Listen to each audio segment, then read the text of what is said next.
and welcome back. So we see even more violence against soft targets, people that cannot defend themselves. Breaking photograph of stabbing suspect. This is about a stabbing that happened in Austin, Texas, at the University of Texas earlier today. Emergency crews responded to a deadly stabbing on the University of Texas at Austin campus Monday afternoon. Officials say one person was killed and 3 others were injured. Here's a photograph of what appears to be the suspect. Be curious to see the motives behind this guy's actions. Could be black supremacy or possibly Antifa or possibly Islam. We'll have to see what happens. From Bald Joseph Watson, EMS, 1 dead, 3 injured in stabbing at UT campus. Suspect in custody. Homeboy just got stabbed on campus. WTF. Person arrested after several people stabbed at University of Texas campus in Austin. Let's take a look.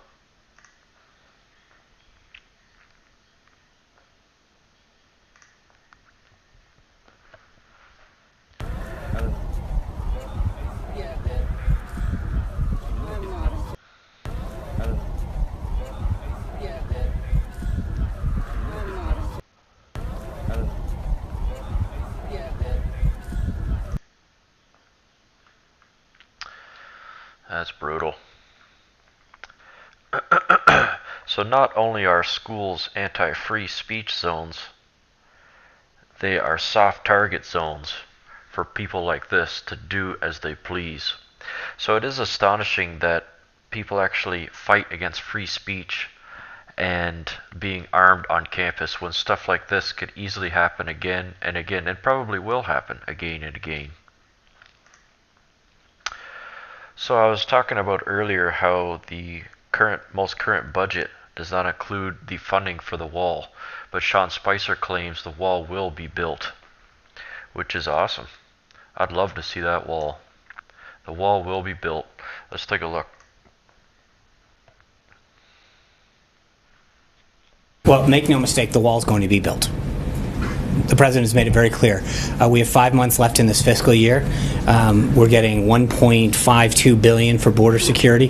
There's a lot that can be done with that. We've got a lot of things that happen before the wall is built in terms of planning, technology, gates. There's a lot of things that can do to prepare for that wall being constructed. That's awesome.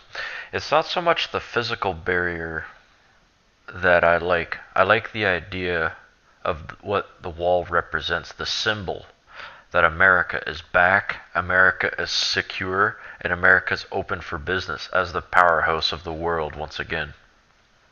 It's more important about the symbol, if you ask me. Of course it'll work too, so it's a win-win. Breaking, it's an absolute bloodbath in Chicago. And the violence continues. Numbers are out and they haven't changed much from last year this time, only possibly getting worse. While shooting victims are slightly down, murders are up. So what does that mean? Their aim's getting better?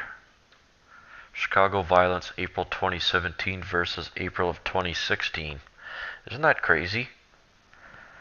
It's a war zone. Unreal. Breaking, the press briefing just erupted after one question from Mike Cernovich. Now this guy is exploding. I've been following him for about a year or so, but he's just exploding with popularity because he brings the heat. He brings the real questions. After today's press briefing was complete, a journalist asked about political violence by the left.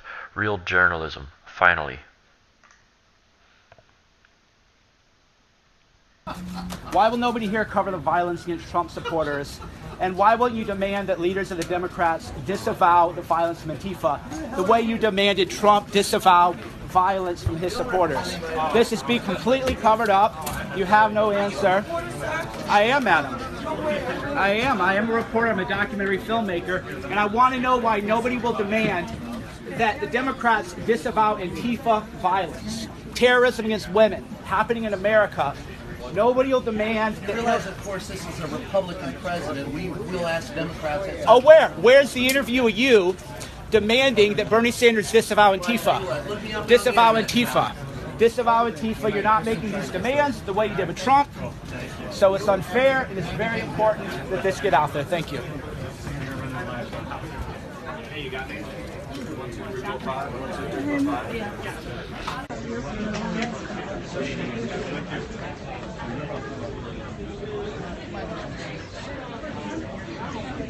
Was not expecting that.